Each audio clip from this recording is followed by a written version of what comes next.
Marteng. We're actually here at the airport right now for Ann Patricia Lorenzo departure. First and foremost, congratulations. How was the experience so far? How was your preparation going to Thailand? Thank you. First and foremost, thank you. I'm speechless because I can't believe na ito na yon.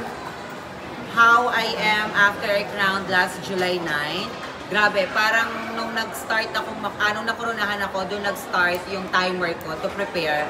No enough time for me to rest. Kasi sabi ko, trabaho to eh. More than my dream. It's a job, it's a responsibility.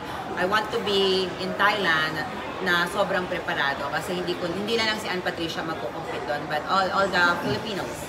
My community, the LGBTQIA+ community, and also all the Filipinos, and also the young ones who's dreaming to be there one day. So, sobrang trinabaho ko to, and today, gabi, hindi ako makapaniwala na ito na yung araw na lilipad ako ng Thailand, bit-bit ang pangarap, ang bansa, at ang boses ng aking community.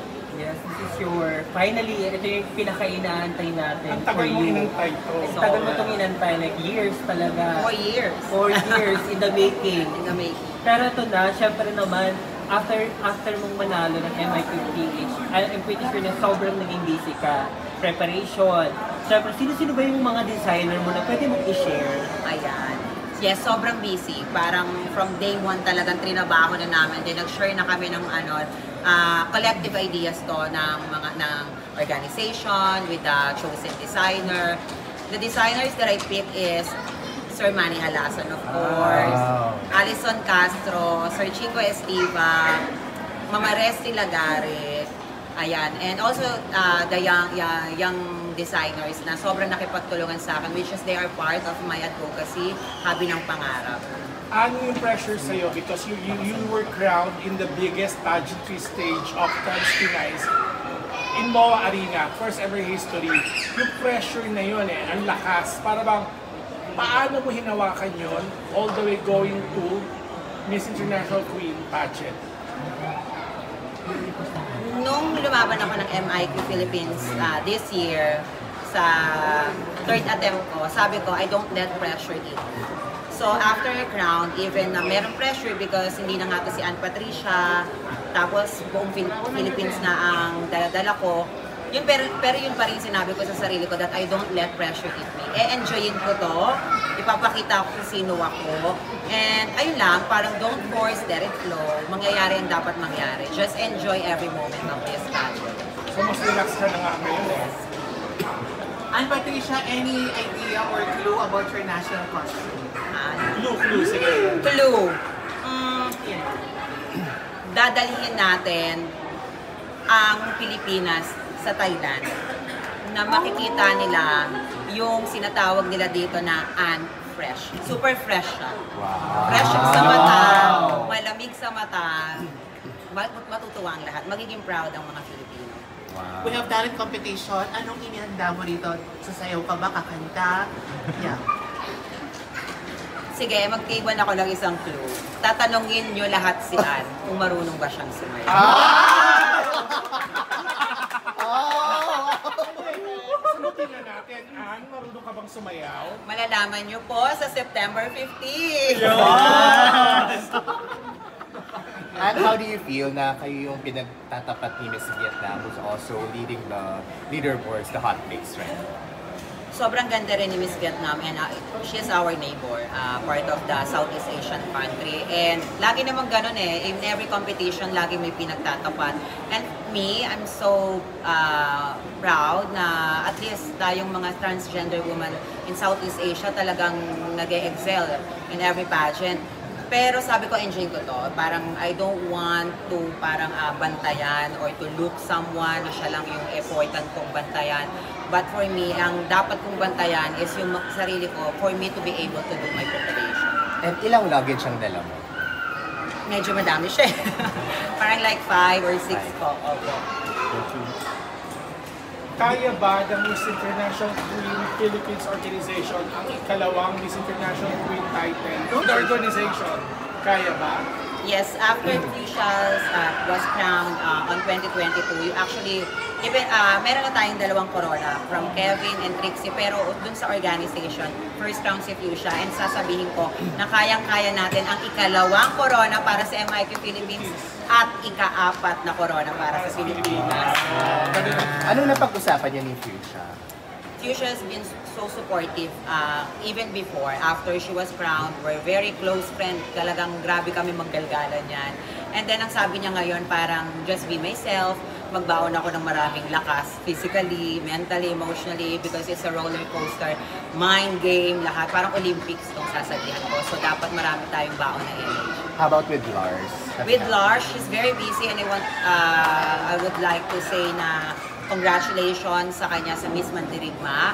And for me, ang nag-usap kami, ang last usap namin ni Lars, ang sabi niya pala, ito natatandaan ko lang, na ang sabi niya, ate, once you're there, don't think anything about the tickets, about the yung damit, or kung ano susuotin mo kinabukasan.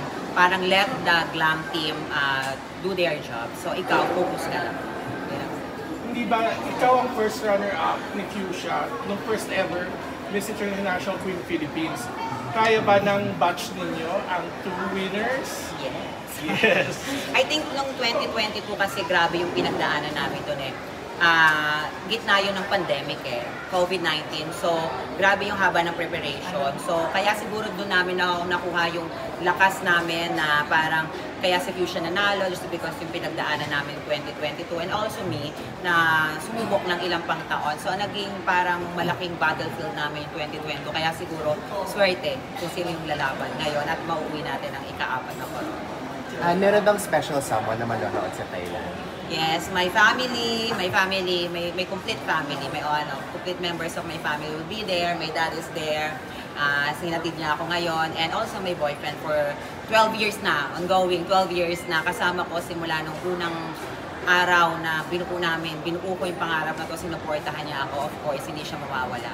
Do you have any pasalubong or gift for your co-candidates pagdating ng Thailand? Magda-dried mango ka rin ba?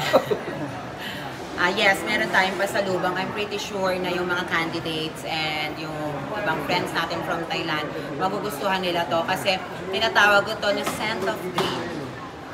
They will love it. They always, every time that they will smell, or parang pag naamoy nila tong scent na to, or sabihin ko na, scent na to, they'll always remember that there's someone like me who's never give up on them. Speaking of scent, parang saan pagkita inspired ba yung outfit mo? Parang ang bango-bango mo tignan. And fresh. Fresh. Yes, Parang yun na ata. Yung parang So preview na ba yan ng OOTD pasabogs mo? Mag-change outfit ka rin pagdating mo sa Thailand. Ayan, pero ito, Parang natumbok mo na ngayon. Shit. inspiration to ng hand-painted po siya ng local designer from Malabon, Sampaguita, and also the top naman, it was inspired by the modern barongko. And talking to your preparations, how many percent ay uwi mo yung corona? Kasi optimistic akong tao, parang whatever you do, hindi ka man mag-expect ng sobra, pero sabi ng isang mentor ko, si Mami Ian Mendehar, pag nandun ka sa isang competition, huwag kang manggigil manalo. Pero manggigil kang gawin yung performance mo. Dahil kapag nagawa mo yung maganda mong performance, there's no any reason for you not to win. This is your first time in Thailand? No, many times. Thailand is my home away from home. Andun siya din nung last, Si Vina, na-meet mo. Ano, what do you look forward sa competition? Nilook forward ko po na sobrang saya ng MIQ because this is just like a major pageant for us trans women na talagang i-uplift niya yung trans pageantry around the world. And also, syempre, expect na natin medyo pagudan ng mga schedules. Ayan, pero sobrang saya kasi marami na naman ako mamimit ng mga trans women around the world na we're sharing stories, cultures, and also beliefs. Kaya sobrang excited. How many candidates na ngayon? Ngayon po, alam ko parang we are 24 po. Ang tanong ko lang, no, you had a very controversial win. Pero kapag, alam mo yun, pero the way we look at you, since your crowning moment up until now, ang light, parang walang excess baggage, alam mo yun, ano yung sikreto ng motivation mo na parang iba, imbis na ma-stress ka, you're glowing instead. Yeah, you look better now than Thank you. when you won actually. Ayan, medyo nakapahinga na tayo doon kasi syempre nung national pageant medyo hectic yung schedule namin doon. Then ngayon medyo nakatulog tayo while preparing. And for me, siguro the secret is that I learned how to differentiate between constructive and destructive criticism. So I take all the constructive and I will dispose all the destructive, especially for those comments who will not help me. Kasi maingay yung social media. If you will absorb all the noise, then maapektuhan ka. It will radiate you on the outside. So, kinuha lang natin yung mga naka-fresh, yung mga nakaka-haggard, iniwan natin yan. So I assume during the competition, you won't be dwelling too much on your social. You won't be active on, reading comments on your social media accounts para for your focus to be really intact. That's true. Kagaya ng ginawa ko po nung MIQPH, before, parang 3 days before and then after I crowned, hindi ako nag-social media. Siguro nagsa-social media ako just to update my families, my friends, my glam teams, and also to post something that I need to post to promote the sponsors of the pageant. Ano yung advice, of course, ng ating MIQPH President, Sir Tay Endencia? Serte. Anong advice? Advice ko kanina. Advice? Wala, kasi yun yung reason kung bakit siya yung napanalo natin. Because of what she is, and I love Anne from the very beginning, and talagang hindi ako nag-aamal sa pagpili sa kanya as our Miss International Queen Philippines. So advice is be yourself, ikaw na yan. #Koronahan. Sir Tay, as someone who believes in her so much and looking forward to the competition, ano pa yung hindi namin pa nakikita sa kanya na nakikita mo ng ngayon as early as now sa competition? Yun yung dapat yung abangan. No? Kasi pag sinabi ko, wala nang quiz. So doon dapat manood kayo talaga ng lahat ng event namin sa Thailand and even the preliminaries and yung mga pocket events namin sa Thailand. So makikita nyo po ibang yun. Yung MIQPH org, Sir Tay, kailan kayo pupunta? Kami po ay ngayon din po. Ngayon din? Sabay! Andun ka nung lumaban si Fuchsia, andun ka sa yung sunod-sunod na yun.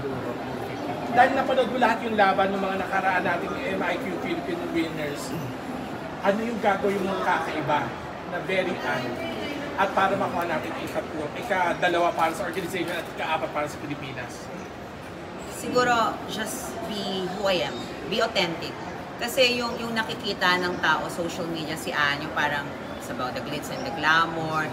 I have a very strong personality. But I want people to realize na there is something with me, with Anne, na sobrang mai-inspire ang tao, na parang kayong luluha at nanonood ng MMK. But by telling my story and by being authentic for who I am, I will able to inspire not only the Filipinos, but I'm pretty sure all the trans women, all the young generation is dreaming around the world. So papaiyakin mo kami? Yes, in a good way. Sana Saya, nanalo ka. Saya. Iiyak kami dahil nanalo ka dapat And what makes a Filipina transgender stand out in the world stage? Siguro dahil we experience everything here in our country in a way that since we are young, I am young, I experience discrimination, humiliation, and every kind of experience. But aside from that, of course, makulay ang mundo po ng mga trans Pinay. Sobrang saya. Pumunta ka lang sa isang baryo, naglalakad ka, grabe may mga contest na dyan, so naggagalgalan, sobrang saya. So for me, yun yung way bakit tayo sobrang lakas. We always stand out among others country when we are competing international, just because we always want to prove that our culture, our values will make us stand out. Wait, last na lang, message sa pageant fans. Sa sangkabekihan. And of course, may mga voting ba tayo online? So, i-mention mo na rin. Mabuhay! This is Anne Patricia Lorenzo, your Miss International Queen, Philippines 2025. Pilipinas, ito na po ang araw na kung saan lilipad po ako patungong Pattaya, Thailand. So I will represent our beautiful country, the Philippines. Naway, baon ko po ang inyong suporta at dasal. So I will take home the 4th crown of Miss International Queen dito po sa ating bansa. And to being updated on all our ganaps, just follow the Instagram of Miss International Queen po, Miss International Queen Officials, and also the official Instagram and Facebook account of Miss International Queen Philippines, and also my personal social media po, Ann Patricia Lorenzo Diaz on Facebook. On Instagram naman po, Ann Patricia Lorenzo Diaz 22, and also on TikTok po, Ann Patricia _Lorenzo. Ipapromise ko po sa inyong lahat na hindi ko po i-gatekeep po itong joy na to. I-share ko po every moment. Ay, Patricia, why should you be our next Miss International Queen? I should be Miss International Queen 2025 because I believe that it's our time to take home the 4th crown. Because someone like me who will be there in Thailand is someone that Miss International Queen needs to inspire others, because the main goal or the main theme of MIQ now is Beyond Beauty. Because Beyond Beauty is something that meets more than the eye, then I will be the one who will define what is beyond. Grabe! Ay, John, sample of introduction. Wait lang. Grabe yung titig ni Sir Tay. Ang galing nga, no? Amaze na amaze, Oo Sir nga, Tay. sir. Galing mo. Handang-handa na siya. Tingin ka sa lahat ng 2 months lang yan, Tingin mo na dito sa sa part natin. 2 months lang yan. Mabuhay and sawadika. This is Ann Patricia Lorenzo Diaz representing ang mahal kong Pilipinas. Yes! That's it.